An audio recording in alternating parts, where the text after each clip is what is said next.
Good day. This is Nicole Cullinan. I'm a classical homeopath, functional medicine practitioner, and the creator of Wellness Place International. The presentation you're about to listen to forms part of my patient education series to empower you with more knowledge and help you along your own healing journey. It was originally from a workshop that I ran for the International Women's Club in Eindhoven. If you like this video, please watch my presentation, Sleep Well. Thank you for watching. I think eating well actually is primarily a mindset. You know, it's a mindset.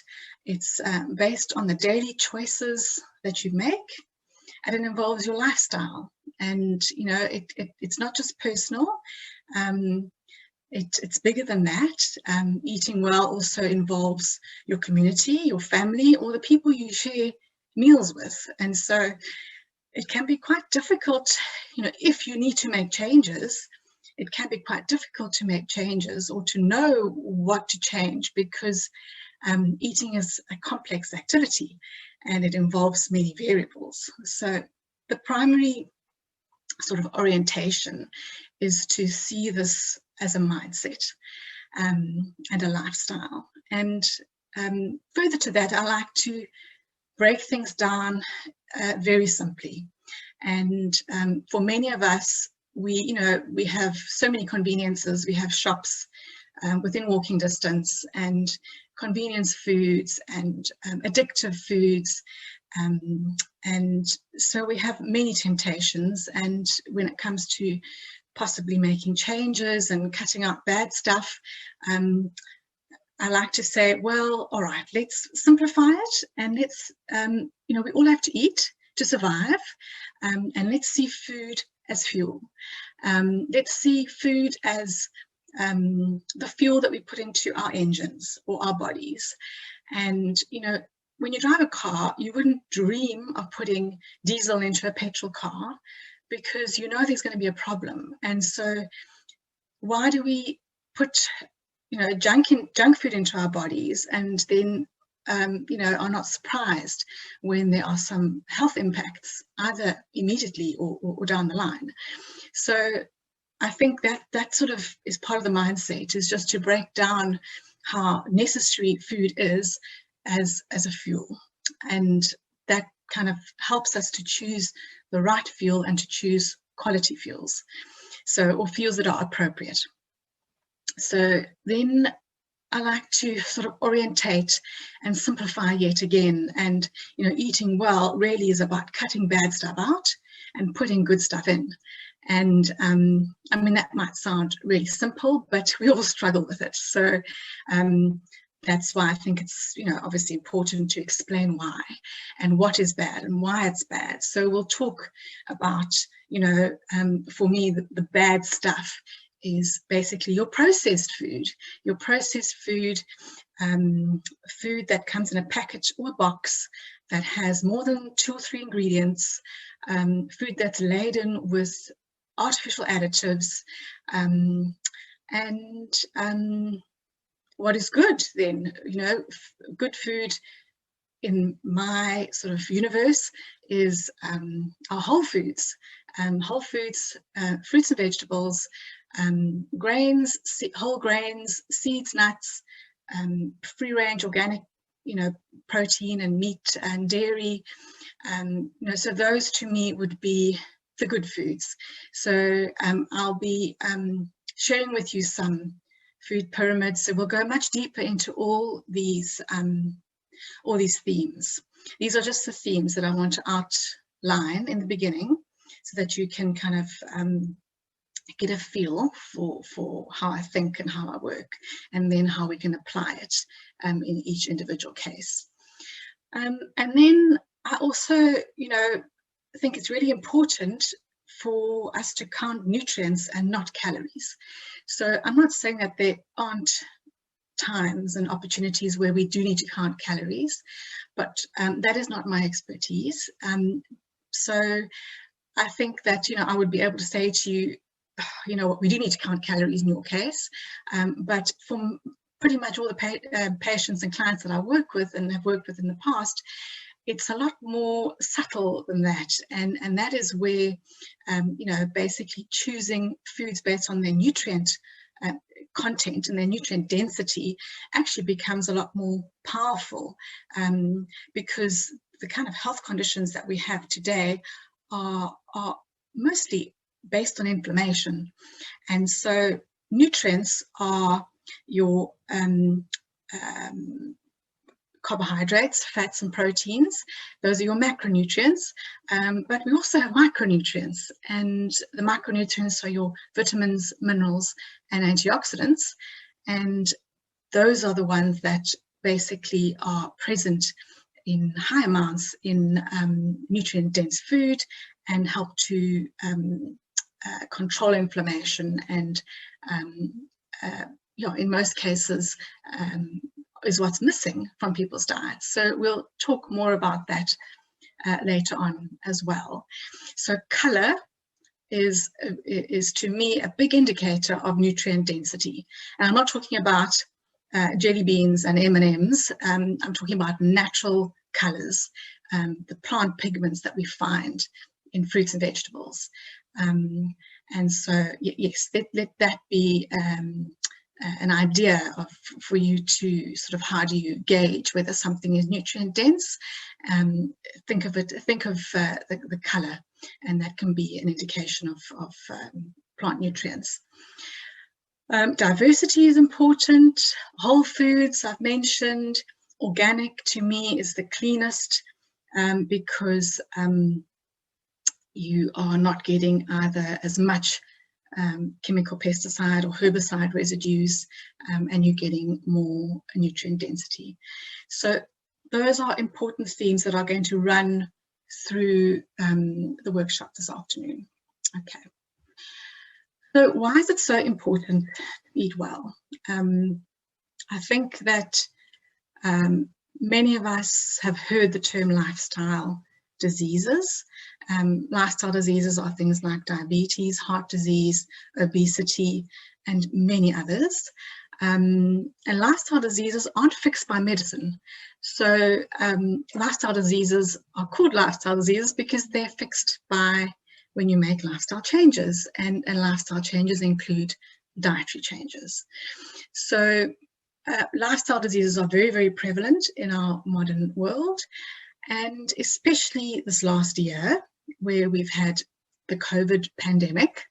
What has COVID taught us? And for me and for the colleagues in my world, we are very now much more aware that we are dealing with a situation of a pandemic within a pandemic.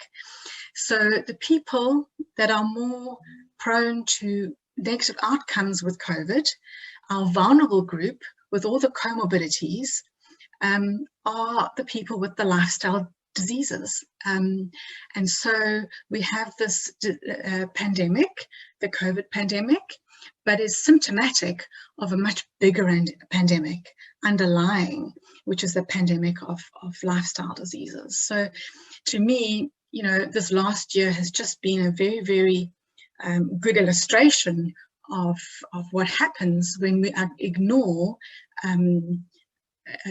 chronic inflammation in the body. And it's not just that it causes day-to-day inconveniences, that also can heighten your risk to something like COVID. So yes, prevention is better than cure. We've all heard that. I think, I don't know anyone that doesn't agree with that. So I think that's another motivation to eat well, and mainly because I believe food can be your medicine. If you choose the right things that are right for you, food can be your medicine and end up preventing or mitigating many current or future development of future health issues. So that's really why I am so passionate about this subject. Okay, so why do we use a diet diary? This is a health tracking tool that actually falls, it's part of my intake with my new patients. So I do it with all new patients as part of the intake, but it can be very useful when used by an individual, just as, you know, a personal mindfulness practice. So, you know, we were saying just now off camera that honesty is a big thing. You know, I mean, it's only you that you are needing to be honest with in this case. I'm not going to ask for anyone on the spot or check up. It can give clarity because it's pretty much like looking in the mirror, looking in a guide mirror. You know, what did I actually do today? What didn't I do? You know, and it's very useful to also draw connections, to link. You know, today I had a migraine and it was because I was dehydrated, because I didn't drink enough and skipped 3 meals. And, you know, so we can also link physical complaints, mood, energy, digestive complaints can be linked to exactly what you're eating. And that can be done if it's recorded in a diet diary. So it's also an active process. So I'm so pleased that everyone did it, because it indicates to me that everyone here is ready for change. There are times where people aren't ready, and so how they fill it in, or if they fill it in, is indicative to me of how much support that person needs. There's no point saying to someone who won't fill in a diet diary, here's a gluten-free, dairy-free diet, go home and go gluten-free and dairy-free. You know, it's just they're not ready for that. It's just won't work. So it's a health tracking tool that helps to create awareness, and it helps you to be very mindful of what you're eating, what you're drinking, and what your daily habits are. So that's why I use it. And it helps us to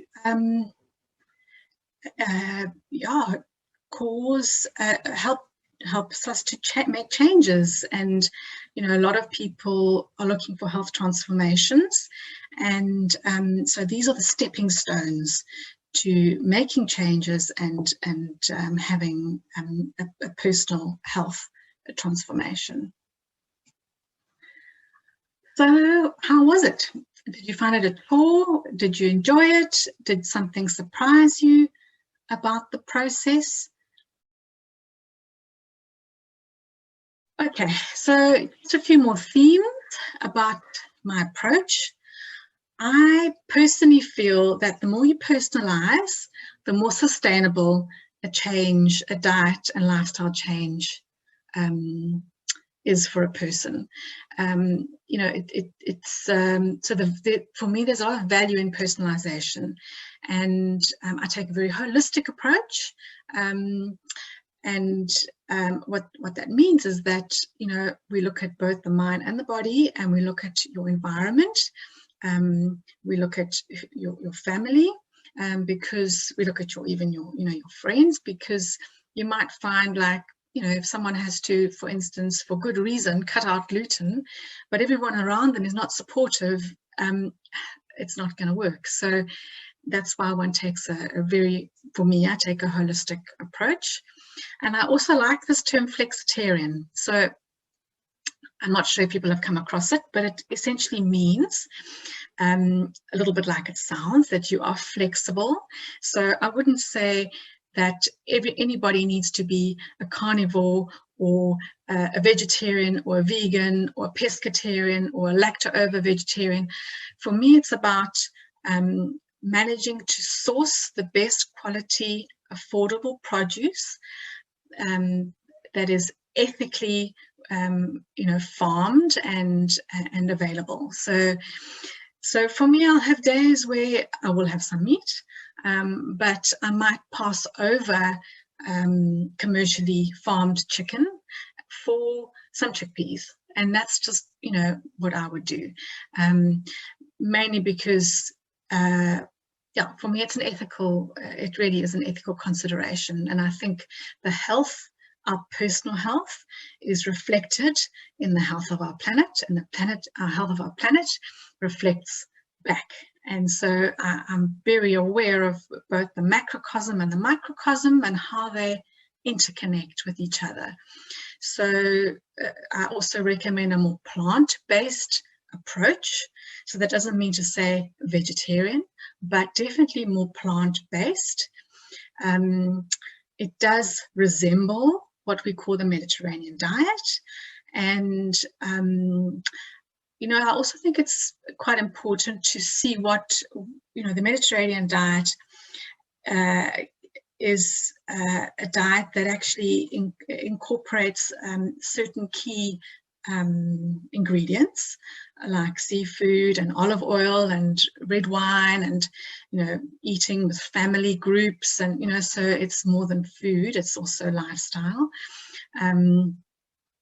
Yeah, it includes a lot of plant foods, whole foods, and a huge or a more diverse selection of foods compared to what I was possibly used to back in South Africa. And another important theme about eating well is to eat to control inflammation. So we'll talk about inflammation as well, because that's also I think a key component to the pandemic within the pandemic. Lifestyle illnesses basically have one thing in common, and that is that they are all based on inflammatory processes in the body that are inappropriate. So that is my approach. It might seem a bit like a mouthful, or maybe it seems like it's all over the place, but it kind of all hangs together for me. This is a bit of a busy infographic, which I found basically to explain that when we deal with lifestyle diseases, we need to match the solution. So lifestyle diseases are are better managed with, and you can start here on the green side, with looking at your environment, looking at your nutrition, looking at your lifestyle. And then as the illness becomes more severe, taking more invasive, risky, if I can call that, measures. But the idea is to first start with the environment, diet and lifestyle, because so much of these lifestyle issues respond to lifestyle change. And then, you know, if you're unlucky enough for things to have moved into a different you know, type of pathology, then, you know, then you basically it's a bit of a staggered approach where you take the least harmful approach.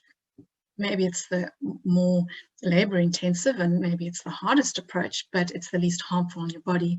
And then as, you know, health declines, you use more invasive approaches like pharmaceuticals and surgery and things like that. So yeah, I like that because it was also colourful, and you know, it follows the rainbow theme. So the theme of eating your rainbow, or eating a whole colourful array of fruits and vegetables. So these are the food pyramids, which I'm sure the one on the left you're probably quite familiar with, where the base of the pyramid is taken up by grains and grain products like bread and pasta and rice. And then as we go up, we have fruits and vegetables. Then we have the proteins, and then we have the fats and the sweets at the top. So this is, you know, something that was recommended by dietitians for many, many years, and in some places it still is, but it has become outdated. And if we look on the right is the kind of pyramid that I like to introduce to people. It kind of turns the pyramid a little bit on its head. Some of the things are missing, but essentially the biggest difference is that the base of the pyramid comes from fruits and vegetables. And so this basically illustrates the plant-based approach. And that's sort of the direction in which I like people to look. And yet we can still take it one step further. And this is where personalization comes in, because the bad stuff for me might not be the bad stuff for you. So, I think if we look here, so this is an autoimmune food pyramid. So if you have an autoimmune problem, or if you know anybody with an autoimmune problem, then this is based on a protocol by Dr. Terry Walls. I'm not sure if anyone knows her. And you can see basically what she's taken out of the diet would be sugar, junk food, fast food. Okay, so that's bad for all of us. But for people with autoimmunity, often they are sensitive to grains, to dairy and eggs. And so that's what she's taken out as well. And so what does that leave us? That leaves us with fruit and vegetables at the base of the pyramid, proteins, seeds and nuts, and fats. So I'm showing this to you because I want to show how there's a sliding scale in terms of, things with diet aren't always a one-fits-all sort of solution. Sometimes one has to, and if you're aware of the sliding scale, and if you're aware of the different options, then it's easier, or with guidance, it's easier to find what works for you. What are your triggers? What's bad for you beyond the junk? So that I'm putting in because it is taking it one step further. But we have an epidemic of autoimmunity in our society, and in fact, those are the people that I see. Probably 80% of that probably makes up 80% of my patients, and that group. So it's more common than most people realize.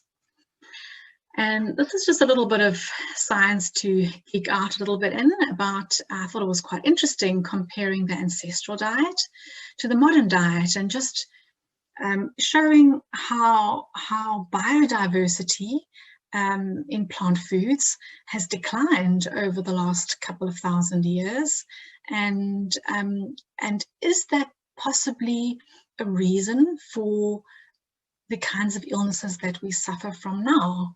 This is a question that the researchers are posing. So it's interesting that the ancestral diet comprised of greater than 3,000 plants, different plants, whereas the modern diet has much lower diversity, around 20. So one of the exercises I'd like us to do, or either this afternoon or afterwards at home, is when you go through your diet diary, count the number of plant foods that you would have per day or over the 3 days, and let's get an idea of how much diversity you have in your diet. What I did was I've been going through my shopping lists and my pantry, and making a list of everything that is a staple food. So I'm in the process of doing that, so I'll let you know my number. I'm curious to see whether it's hopefully it's more than 20. I'm sure it's more than 20. Okay, and this is just now another slide on the value of colorful foods, and you'll see there's a whole spectrum of color. Each color is a plant nutrient, and each plant nutrient actually has antioxidant potential in our body, which means it can control inflammation. So we need white foods, yellow foods, orange foods, red foods, green foods, and the blue, purple foods. We need all of those foods, all of those colors, and we need obviously as much diversity as we can in those plant foods. And that's where the term "eat a rainbow every day" comes from. So that's another challenge which I like to give people, is to challenge themselves and see how many colors do they have per day. I think in the Netherlands, I'm probably going to say it with my silly South African accent, but they talk about the skyf van 5. So it's the 5 different plant foods that you need to get in every day. What I'm saying here is we actually really need, these are the banned recommendations, the British Association for Nutritional Therapists. They basically say 2 fruits and at least 5 vegetables. So fruits are easy to get in. It's the vegetables that often take more urging and work and effort and preparation. So this is more explanation on why we can't count colours and not calories, and where variety is important in terms of the plant nutrient and nutrient density of foods. Another little scientific study. Yes, small amounts of many diverse plants have a greater effect on health than large amounts of fewer plants, and that was done in a study on women where they checked their inflammatory biomarkers. They compared women that had a large botanical diversity, so they were eating many plants foods, against women that weren't, and checked the biomarkers. So there is a little bit of emerging scientific basis to what I'm saying here. That's why I just threw them in. Okay, this is a balanced plate. So okay, we have meals, we have the timing, and then our main meals. How should we be designing the plate? So that we let's see, if we are going for where was the other food pyramid? There. If we're going for the pyramid on the right, okay, where we have more plant foods, then surely our plates need to reflect that. So yes, the plates need to reflect by, if you look at a dinner plate, half your dinner plate should come from a vegetable source. And that should be really the non-starchy vegetables. So it's most of the vegetables that grow above the ground. Those are the ones you really want to eat in bigger amounts. Your starchy vegetables will go into this carbohydrate-rich quarter. So you divide your plate into pretty much 3.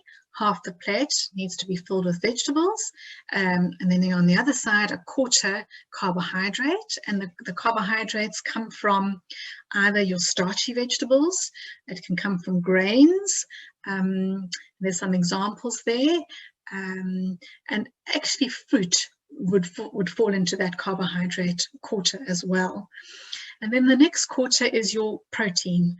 So, obviously this is just a guideline, and then the little bit of blue dot in the middle is the fat component.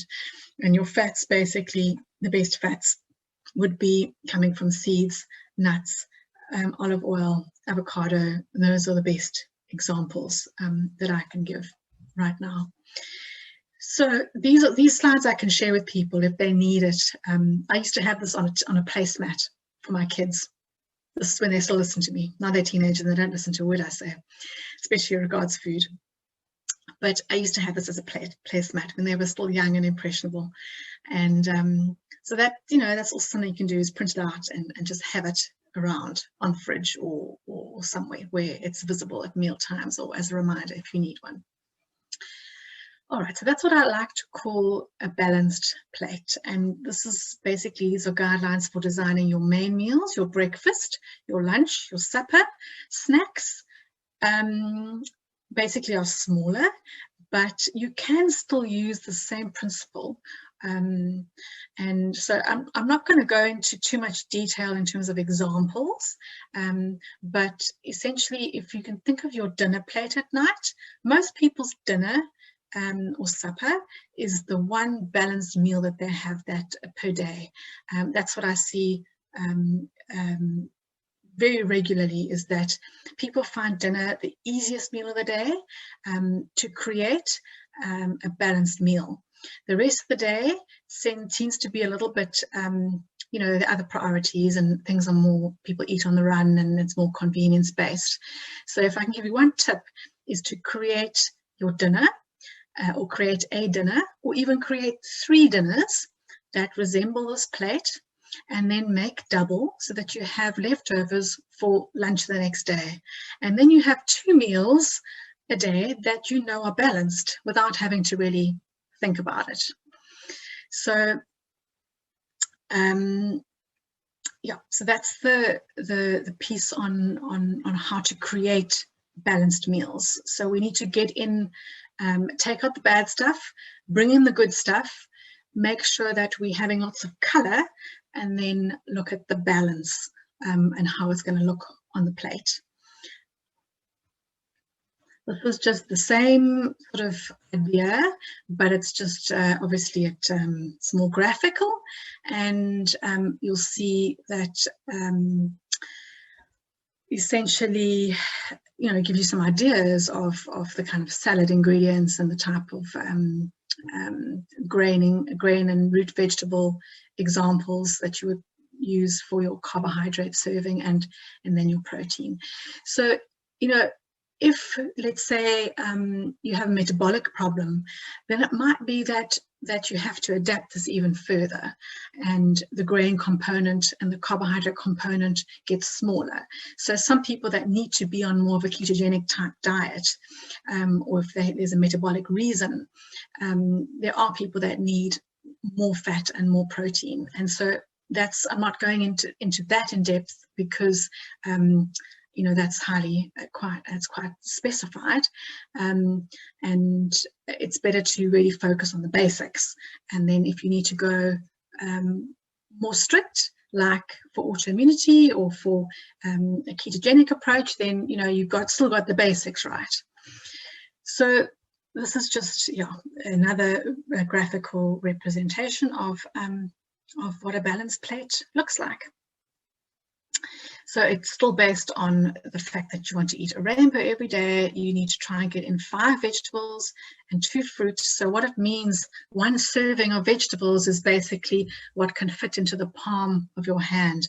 I know it's not very scientific, but you know, I'm the kind of cook that does a pinch of this and a pinch of that. So, you know, I'm happy with that type of measurement. So it's just a guideline, but just so that you can kind of get an idea of how much vegetable matter that is.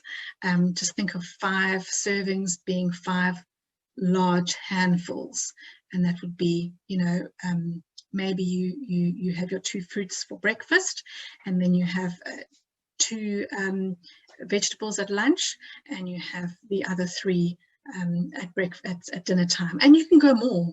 So, you know, especially the I know the different systems, diet systems, but especially the vegetables that grow above the ground, they are not your starchy vegetables. Those you can pretty much have in almost unlimited amounts without worrying about the caloric component. Okay, so inflammation. This is a biggie, because so many women that want to be healthy, look healthy, make changes, and struggling for various reasons, there's often a very big inflammatory component. And so inflammation is normal in some cases. It's healthy, and it's a self-healing mechanism of the body. When you have injury, what happens is the part swells and goes red and becomes painful and hot, and you can't use it. And that is, those are all the signs of inflammation. But what's meant to happen over time is that that inflammation needs to be switched off. And sometimes inflammation in the vessels, in the gut, in the muscles, in the brain, lingers in a low-grade form, like a smoldering fire. And that low-grade inflammation is what causes premature aging, yes, can be behind you know, all the comorbidities with COVID, and often is the result of what causes water retention that looks like weight gain. So a lot of people have water retention coming from maybe food allergies or some other inflammatory markers. So it's often important to test the markers and possibly test for food allergies if this is the case. So inflammation is a biggie. It's a reality in terms of, especially when it's not switched off appropriately, and it lingers. And here again is some science with regards to, in support of this rainbow, biodiverse, Mediterranean, plant-based approach. Variety rather than quantity of fruits and vegetables was associated with lower inflammation. This was a study in Puerto Rican adults based on their fruit and vegetable intake. So I think, yes, I'm done. So let's go to your diet diaries and let's do a little bit of analysis. So like I said, this is a personal analysis, and let's see how it's gone. So what I'd like to do is first make a note of, on average, how many meals you had each day. So a meal meaning a main meal, okay? The recommended amount is 3. Okay, so then we can also look and see how many snacks did you have each day. And as I said before to Mersha, usually it's 2. So in terms of timing, you want to be able to have, not go for longer than 3 to 4 hours without eating either a balanced meal or a balanced snack. And that is because your blood sugar will start to dip and you will start to use your stress hormones if you don't refuel at the appropriate time. So, all right, a number of how much fluids did you have a day? So I'm not sure, essentially you're aiming for about 2 liters in total, okay? Possibly if it's very hot or if you're doing a strenuous exercise, you might need a bit more. So this would include water, it would include tea, coffee, any other soft drinks or herbal teas or anything like that. So that's basically 8 glasses per day. So you want to see how close you got to the 8 glasses, or if you're having less or if you're having more. Alcohol. Alcohol, just, they say 2 a day for women, or is it 1 a day? I can't remember now. I think it's 2 a day for men and 1 a day for women. So essentially 1 a day maximum would be fine. And then what is your feeding window? So the feeding window is, when is your first meal and when is your last meal? So if you had a breakfast at 8 and supper at 8 p.m., then your feeding window is 12 hours.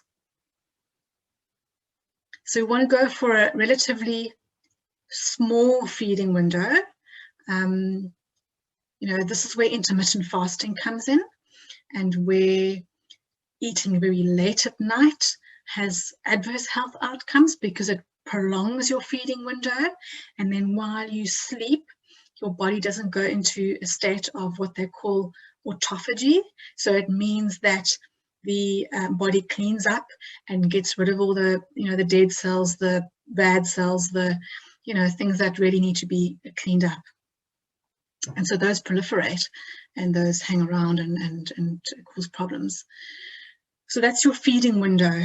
So the number of hours, we're looking at less than 12 as optimal. Okay. How many fruits? We're aiming for 2. How many vegetables? We're aiming for 5. Servings of protein.